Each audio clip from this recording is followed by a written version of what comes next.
'tis but thy name that is my enemy. Thou art thyself, though not a Montague. What's Montague? It is nor hand, nor foot, nor arm, nor face, nor any other part belonging to a man. Oh, be some other name. What's in a name? That which we call a rose, by any other name would smell as sweet. So Romeo would, were he not Romeo called, retain that dear perfection which he... Nothing. What are you doing? Good morning, grade 11s. Welcome to your online class. It's Wednesday, March 17th, bright and early in the morning here. And I thought for today's lesson, we could look at something which we sort of loosely discussed a couple of weeks ago. I talked about this theory of the third murderer.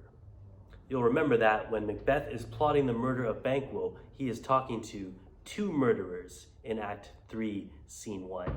Yet, if we fast forward to the actual murder of Banquo in Act 3, Scene 3, there magically appears a third murderer. Who is this guy? What is his role here? Where did he come from? Why did he miss the initial meeting?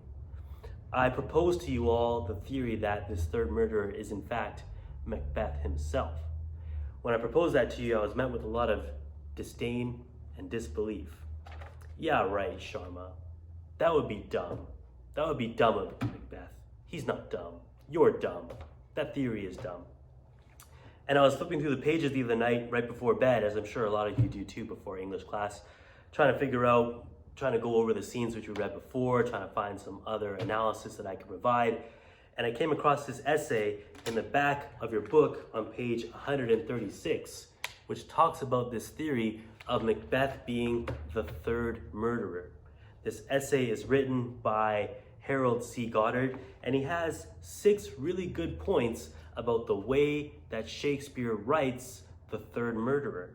He finds some connections into the way that they speak, connected with the way that Macbeth speaks, and he has some pretty good, interesting points which convince me that Macbeth is the third murderer. He also talks about not just if Macbeth is the third murderer, but he kind of touches on the fact of why would Shakespeare just introduce a mysterious character and not have any explanation for why there's 3 murderers now instead of 2.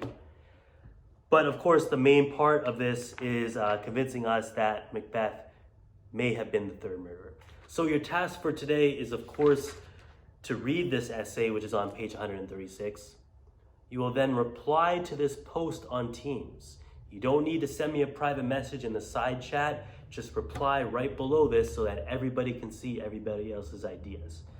What you're gonna write in this post is whether or not you agree with Goddard's assertions, which of his 6 points you most agree with, or if you think this is all baloney, write about why it's completely impossible for Macbeth to be the mysterious third murderer.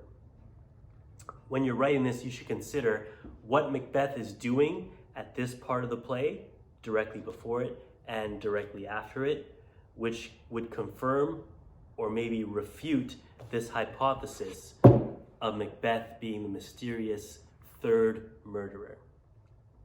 Please have this submitted by the end of this online class, 11:35 or so.